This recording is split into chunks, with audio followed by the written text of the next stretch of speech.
4.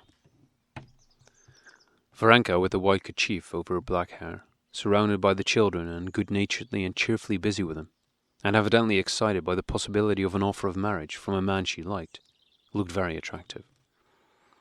Koznitchev walked by her side and did not cease admiring her.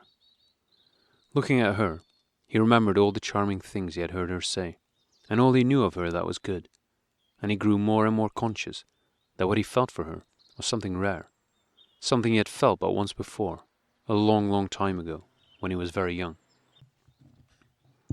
His sense of pleasure at her nearness went on increasing until it reached a point where, when placing in her basket an enormous wood mushroom with a thin stem and upcurling top, he looked into her eyes and, noting the flush of joyful and frightened agitation that suffused her face, he himself became embarrassed and gave her a smile that said too much.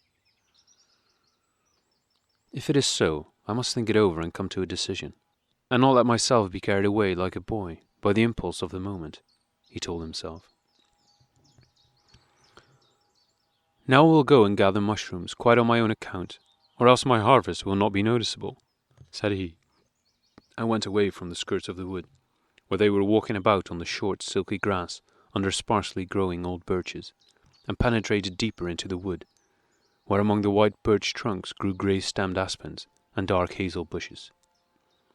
When he had gone some 40 paces, he stepped behind a spindle bush with pink and red earring-shaped blossoms, and paused, knowing that he could no longer be seen. Around him everything was quiet. Only the hum of flies, like that of a swarm of bees, sounded continually high up in the birch trees beneath which he stood, and occasionally the children's voices reached him.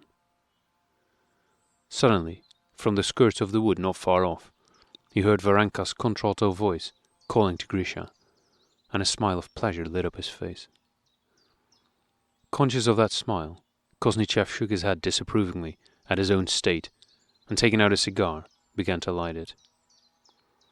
He was long unable to strike a match against the bark of a birch. The delicate white outer bark adhered to the phosphorus, and the light went out. At last one match did burn up, and the scented smoke of the cigar, like a broad swaying sheet, definitely outlined, moved forwards and upwards over the bush under the overhanging branches of the birch tree. Watching the sheet of smoke, he went on slowly, meditating on his condition of mind. Why not, he thought. If it were just a sudden impulse or passion, if I only felt this attraction, this mutual attraction, it is mutual, but felt that it was contrary to the whole tenor of my life, and that by giving way to it, I should be false to my vocation and duty. But it is nothing of the kind. The one thing I can find against it is that when I lost Marie, I told myself that I would remain true to her memory. That's the only thing I can say against my feeling. That is important, thought Koznitchev, conscious nevertheless that this consideration could not have any importance for him personally, although in the eyes of others it might spoil his poetic role. But, apart from that, however much I searched, I could find nothing to say against my feeling. If I had chosen by reason alone, I could find nothing better. He recalled the women and girls he had known, but try as he would, he could not recall one who united in herself to such a degree all, literally all, the qualities which he, thinking the matter over in cold blood, would desire in a wife. She had all the charm and freshness of youth, but was no longer a child, and if she loved him consciously as a woman ought to love. That was one favourable consideration. The second one was, she was not only far from worldly, but evidently felt a repulsion from the world. Yet she knew the world, and held all the ways of a woman of good society, without which a life companion would be unthinkable for him. The third was, she was religious, not irresponsibly religious and kind-hearted like a child, like Kitty, for instance, but her life was based on religious convictions. Even down to small details, Koznitchev found her in all that he desired in a wife. She was poor and solitary, so that she would not bring into her husband's house a crowd of relations and their influence, as he saw Kitty doing. She would be indebted to her husband for everything, which was a thing he had always desired in his future family life. And this girl, uniting all these qualities, loved him. He was modest, but could not help being aware of this. And he loved her. One of the opposite arguments was his age. But he came of a long-lived race. He had not a single grey hair. No one thought he was 40, and he remembered that Varenka had said it was only in Russia that men of 50 considered themselves old, and that in France a man of 50 considered himself dans la force de l'âge, while one of 40 was un jeune homme. And what was the use of counting by years when he felt as young at heart as he had been 20 years ago? Was it not youth that he was experiencing now, when coming out again on the other side of the wood he saw, in the bright slanting sunbeams, the graceful form of Varenka in a yellow dress and with a basket on her arm, stepping lightly past the trunk of an old birch, and when the impression of Varenka merged into one with the view that had so struck him with its beauty, the view of the field of ripening oats, bathed in the slanting sunbeams, and the old forest beyond, flecked with yellow, fading away into the bluish distance. His heart leaped with joy. His feelings carried him away. He felt that the matter was decided. Varenka, who had bent to pick a mushroom, rose buoyantly and glanced round. Throwing away his cigar, Kosnichev went toward her with resolute steps. 5. Mademoiselle Varenka, when very young, I formed my ideal of the woman I should love, and whom I should be happy to call my wife. I have lived many years, and now in you, for the first time, I have met what I was in search of. I love you, and offer you my hand. This was what Kosnichev said to himself when he was already within 10 steps of Varenka. Kneeling, and with outstretched arms defending some mushrooms from Grisha, she was calling little Masha. "Come along, little ones. There are a lot here," she cried in her delightful, mellow voice. On seeing Kosnichev approaching, she did not move. Yet everything told him that she felt his approach and was glad of it. "Well, have you found anything?" she asked from beneath her white kerchief, turning her handsome face toward him with a gentle smile. "Not one," said Kosnichev. "And you?" She did not reply, being busy with the children who surrounded her. "There is another, near the branch," she said, pointing to a small mushroom cut across its firm pinkish crown by a dry blade of grass from beneath which it had sprung up. Varenka rose when Masha had picked the mushroom, breaking it into 2 white pieces. "It reminds me of my childhood," she added, moving away from the children with Kosnichev. They went a few paces in silence. Varenka saw that he wanted to speak, and guessing the subject, she grew faint with joy and fear. They had gone far enough not to be overheard, but he still had not begun. It would have been better for Varenka to remain silent. It would have been easier after a silence to say what they wished to say, than after talking about mushrooms. Yet against her will, and as if by accident, she said, "So you have not found anything? But of course, deep in the wood there are always fewer." Kosnichev sighed and did not speak. He was vexed that she had spoken about mushrooms. He wished to bring her back to her first remark about her childhood. But without wishing to, after a pause, he replied to her last words. "I have only heard that the white boleti grow chiefly on the outskirts, but I can't even tell which are the white ones." A few more minutes passed. They had gone still further from the children and were quite alone. Varenka's heart beat so that she seemed to hear it, and she felt herself growing red and then pale and red again. To be the wife of a man like Kosnichev, after her difficult life with Madame Stahl, seemed to her the height of bliss.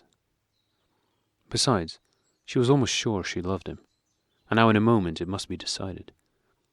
She was frightened of what he might or might not say. He must make his declaration now or never. Kosnichev also felt this. Everything, Varenka's look, her blush, her downcast eyes, betrayed painful expectation. He saw it and was sorry for her. He even felt that to say nothing now would be to offend her. His mind went rapidly over all the arguments in favor of his decision. He repeated to himself the words with which he had intended to propose. but instead of those words, some unexpected thought caused him to say, "What difference is there between the white boleti and the birch tree variety?" Varenka's lips trembled with emotion when she replied, "There's hardly any difference in the tops, but only in the stems." And as soon as those words were spoken, both he and she understood that all was over, and that what ought to have been said would not be said, and their excitement, having reached its climax, began to subside. "The stem of the birch tree boletus reminds one of a dark man's beard 2 days old," remarked Koznitchev calmly. "Yes, that's true," answered Varenka with a smile, and involuntarily the direction of their stroll changed. They began to return to the children. Varenka felt pained and ashamed, but at the same time she experienced a sense of relief. Koznitchev, when he got home and went again over all his reasons, came to the conclusion that at first he had judged wrongly. He could not be unfaithful to Marie's memory. "Gently, gently, children!" shouted Levin almost angrily, stepping in front of his wife to shield her, when a crowd of children came rushing at them with shrieks of delight. Behind the children, Koznitchev and Varenka came out of the wood. Kitty had no need to question Varenka. From the calm and rather shamefaced look on both faces, she knew that her plan had not been realized. "Well?" inquired her husband on their way home. "Won't bite," answered Kitty with a smile and manner of speaking like her father, which Levin often observed in her with pleasure. "Won't bite? How do you mean?" "Like this," she said, taking her husband's hand, raising it to her mouth, and slightly touching it with her closed lips, as one kisses the bishop's hand. "Who won't bite?" said he, laughing. "Neither. And it should have been like this. Mind, here are some peasants coming. They didn't see." 6. During the children's tea, the grown-ups sat on the balcony and talked as if nothing had happened, though they all, especially Koznitchev and Varenka, knew very well that something had happened, which, though negative, was highly important.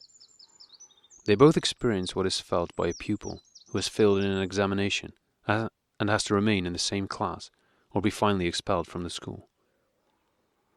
Everyone talked with peculiar animation about extraneous topics. Levin and Kitty felt particularly happy and in love with one another that evening. Their happiness in their love involved an unpleasant reflection on those who desired, but had failed, to secure the same happiness, and made them feel ashamed. "Take my word for it, Alexander won't come," said the old princess.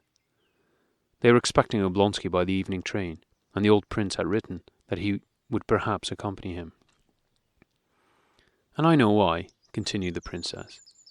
"He says young married folk should be left to themselves for a while." "Yes, Papa has really abandoned us," said Kitty. "We have not seen him. And are we young married folk? Why, we are such old ones now." "Only if it doesn't come, I too shall say good-bye to you, children," said the princess with a sorrowful sigh. "Oh, what an idea, Mamma!" rejoined both her daughters.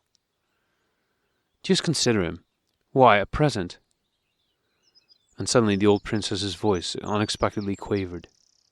Her daughters said no more and glanced at one another.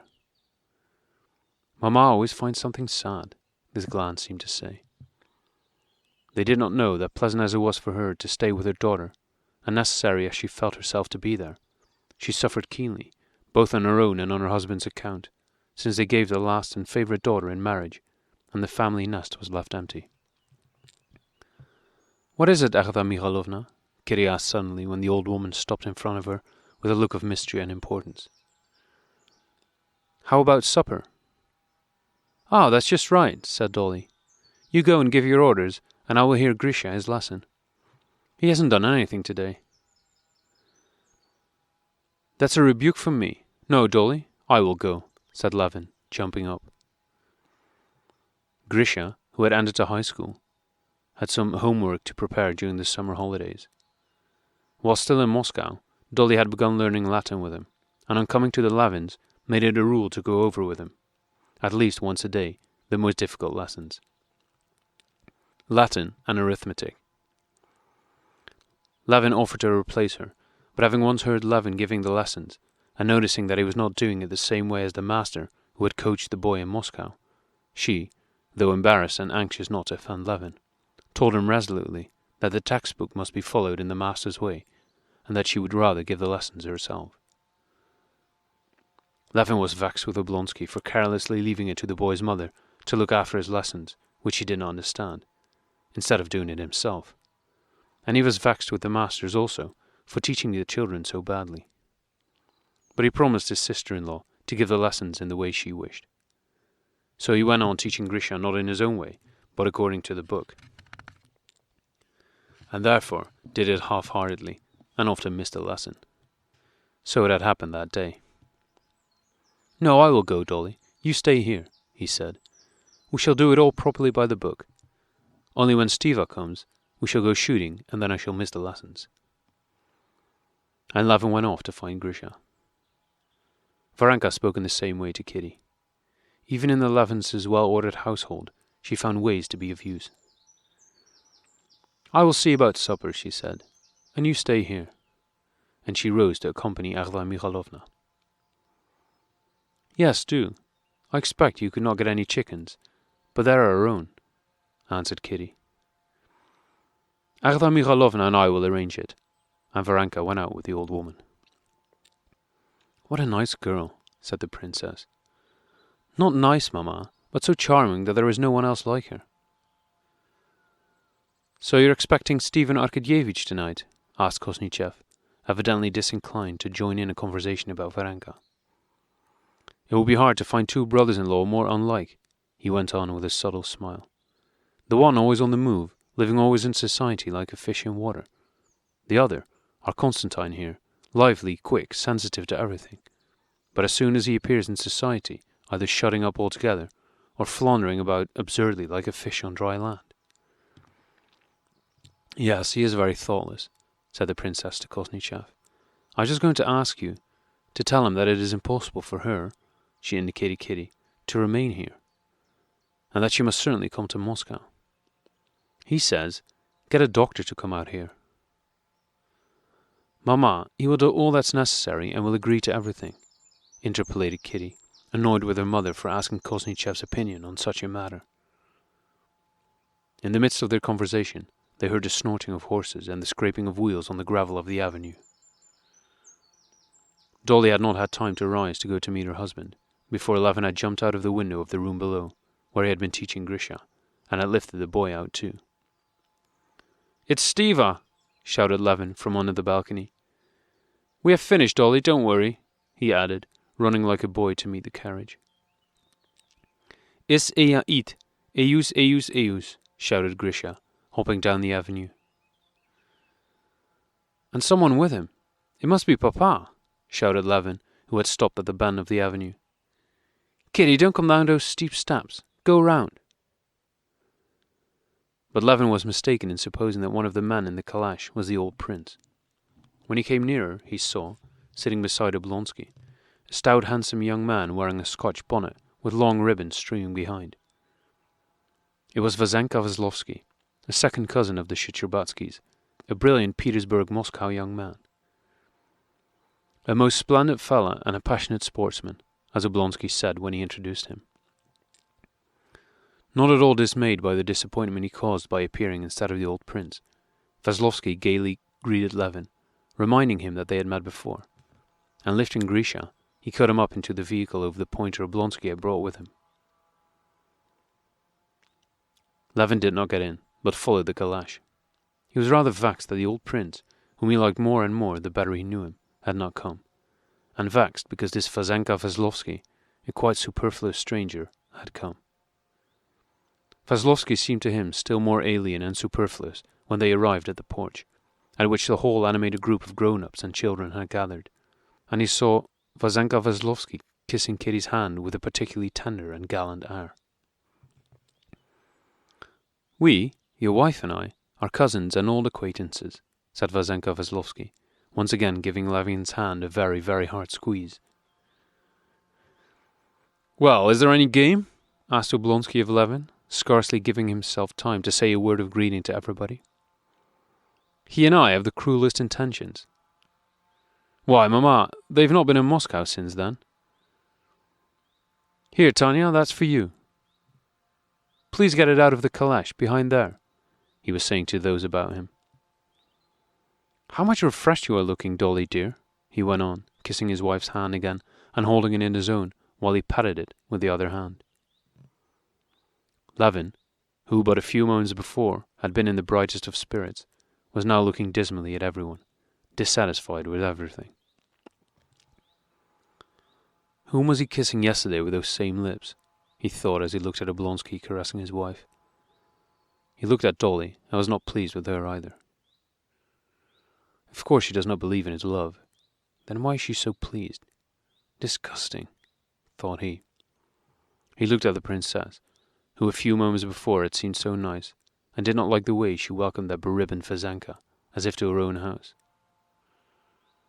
Even Kosnichev, who had also come out of the porch, displeased Levin by the feigned friendliness with which he greeted Oblonsky, whom, as Levin knew, he neither liked nor respected. And Varenka too seemed disgusting, because of the manner in which she, with her wholly unapproachable air, made that gentleman's acquaintance, while all her thought was how to get married. But most repugnant of all was Kitty, for the way she fell in with the gay tone of that gentleman, who appeared to consider his arrival in the country a regular festival for everybody, and particularly objectionable was the smile with which she responded to his smiles. Talking noisily, they all went into the house, but as soon as all were seated, Levin turned and left the room. Kitty noticed that something was wrong with her husband. She tried to seize an opportune moment to speak to him alone, but he hurried away from her, saying that he must go to the office. It was long since the farm work had seemed so important to him as it did that evening. For them it is always a holiday, he thought. Yet here we have work that is no holiday task, which cannot be put off, and without which life is impossible. 7. Levin did not return until they called him to supper. On the stairs stood Kitty and Erva Mikhailovna, deliberating what wines to serve. But why all this fuss? Serve the same as usual. No, Stiva does not drink it. Kostya, wait a moment. What's the matter with you? Said Kitty, hurrying after him. But, without waiting for her, he went away pitilessly, with big strides to the dining room, where he immediately joined in the general animated conversation, which was kept going by Vasenka Veslovsky and Oblonsky. Well then, shall we go shooting tomorrow? Oblonsky inquired. Yes, do let's go, cried Veslovsky, changing from one chair to another and sitting sideways with one of his fat legs doubled under him. I shall be very pleased. Let's go. And have you had any shooting this year? Levin asked, gazing intently at his leg, but with that pretended politeness of his which Kitty knew so well, and which suited him so ill. I don't know whether we shall get any snipe, but there are plenty of woodcock. Only one must go early. Will it tire you? Aren't you tired, Stiva? Aye, tired. I've never been tired yet. Let's not go to bed at all. Let's go for a walk. Yes, really, don't let us go to bed. Delightful, chimed in Veslovsky. Oh, we are quite convinced that you can do without sleep and deprive others of theirs, said Dolly with that scarcely perceptible irony with which she now generally addressed her husband. I think it's already time. I'm going. I don't take supper. Ah, no, stay here, Dolly dear, said Oblonsky, stepping across to her side of the long supper table. I've much more to tell you. I don't expect you have any news. Do you know, Veslovsky has been to see Anna, and he's going there again. You know, it's only some 70 versts off. I shall certainly go over. Veslovsky, come here. Vasenka came over to the ladies and took a seat beside Kitty. Ah, do tell me. You've been to see her? How is she? Asked Dolly. Levin remained at the other end of the table, and while not ceasing to talk with the princess and Varenka, saw that Oblonsky, Dolly, Kitty and Veslovsky were carrying on an animated and mysterious conversation. Moreover, he saw his wife had an expression of serious feeling She gazed attentively at Vazenka's handsome face, while he was vivaciously narrating something. "It's very nice at their place," Vazenka was saying, talking of Vronsky and Anna. "Of course I do not take it upon myself to judge, but in their house one feels oneself to be in a family." "What do they mean to do?" "I believe they mean to go to Moscow for the winter." "How nice it would be for us to meet there." "When are you going, Stephen Arkadyevitch?" asked Vazenka. "I shall spend July with them." "And will you go?" Oblonsky asked his wife. "I've long wanted to go, and certainly shall go," replied Dolly. "I know her, and I'm sorry for her. She's a splendid woman. I shall go alone when you are away, and won't inconvenience anyone. It will leave me better without you." "That's all right," replied he. "And you, Kitty?" "I? Why should I go?" said Kitty, flushing deeply and glancing round at her husband. "Are you acquainted with Anna Arkadyevna?" Veslovsky asked her. "She's very attractive." "Yes," said Kitty, with a still deeper blush, and she rose and went to her husband. "So you're off shooting tomorrow?" she asked. Levin's jealousy during those few minutes had gone far, especially after the blush that had suffused her face when speaking to Veslovsky. Now, as he listened to her question, he interpreted it in his own way. Strange as it seemed to him when he remembered it later, it now appeared clear to him that she asked whether he was going shooting, only because she wanted to know whether he would give that pleasure to Vazenka Veslovsky, with whom he fancied she was already in love. "Yes, I am going," he answered, in an unnatural voice that was disagreeable to himself. "No, wait a day, because Dolly has seen nothing of her husband. You could go the day after tomorrow," said she. Levin now interpreted her words thus: "Do not part me from him. Your going does not matter to me, but do let me enjoy the society of this charming young man." "Oh, if you wish it, we will stay at home tomorrow," replied Levin, with particular amiability. Meanwhile Vazenka, without the least suspicion of the sufferings his presence was causing, rose from the table after Kitty and followed her, smiling pleasantly. Levin saw that smile. He grew pale, and for a moment could hardly breathe.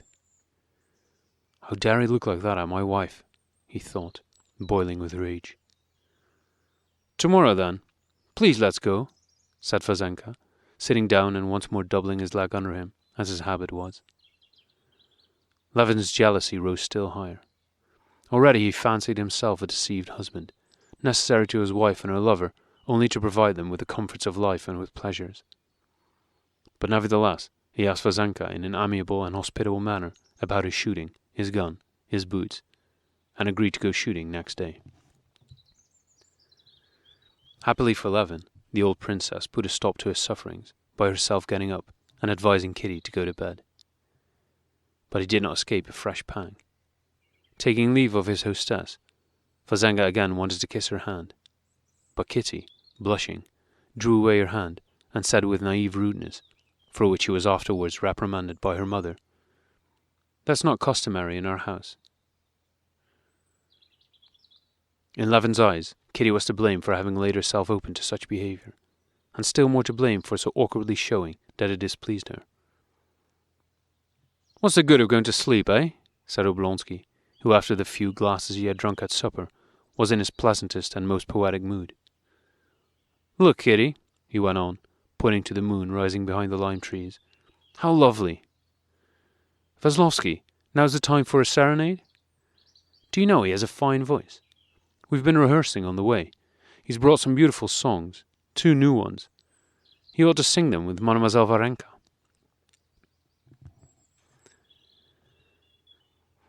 After the rest had separated for the night, Oblonsky long walked in the avenue with Veslovsky, and their voices could be heard practicing a new song.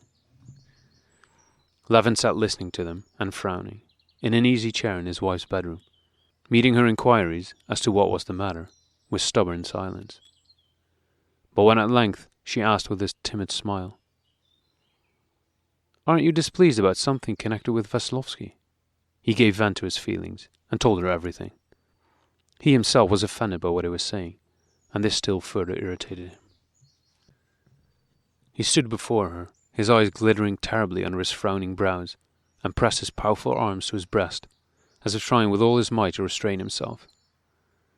The expression of his face would have been hard and even cruel, but for a look of suffering which touched her. His jaw trembled, and his voice faltered.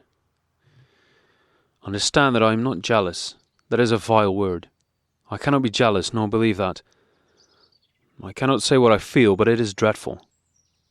I am not jealous, but I am offended and humiliated that anyone dares look at you with such eyes. What eyes? Said Kitty, trying to remember as honestly as she could all the words and gestures of the evening, and all their shades of meaning. In the depth of her soul, she was conscious that there had been something, just at the moment when Veslovsky had followed her to the other end of the table. But she dared not own this even to herself, much less make up her mind to tell him, and so increase his pain. And what attraction can there be about me as I am? Ah! He exclaimed, seizing his head in his hand. You had better not say anything. So, if you were attractive... Ah, no, Kostya, wait, listen, she implored with a look of pained commiseration. What can you be thinking of, since men do not exist for me? They don't. Well then, would you like me not to see anybody? For the first moment, his jealousy had offended her. She was annoyed that the least relaxation, even the most innocent, was forbidden her. But now she would gladly have sacrificed not merely trifles like that, but anything, to free him from the torments he was suffering. Try and understand the horror and absurdity of my position, he continued in a despairing whisper. He is in my house, and strictly speaking, he has done nothing improper, except by his free and easy manner and doubling up his legs. He considers it to be in the best form, and therefore I have to be polite to him. Come, Kostya, you are exaggerating, remonstrated Kitty, at the bottom of her heart pleased by the force of love for her, which was now expressing itself in his jealousy. The worst of it all is that you are as you always are. And now when you are my holy of holies, and we are so happy, so specially happy, suddenly this good-for-nothing comes along. No, not good-for-nothing. Why am I abusing him? He does not concern me. But our happiness, mine and yours, why? Do you know, I see how it happened, Kitty began. How? I noticed your look while we were talking at supper. Yes, said he in a frightened tone. She told him what they had been talking about, and while she spoke she was breathless with excitement. Levin paused, and then, after scrutinizing her pale, frightened features, suddenly clapped his hands to his head. Kate, I've been tormenting you. My darling, forgive me. It was madness. Kate, it's all my fault. How could I torture myself like that about such nonsense? Oh no, I'm sorry for you. For me? Me? Because I'm a madman. But why should I make you wretched? It is dreadful to think that a mere stranger can destroy our bliss. Of course, and that is what offends me. Well then, I will keep him here all this summer on purpose. I will lavish attentions on him, said Levin, kissing her hands. You'll see. Tomorrow. Oh, but we're going out tomorrow.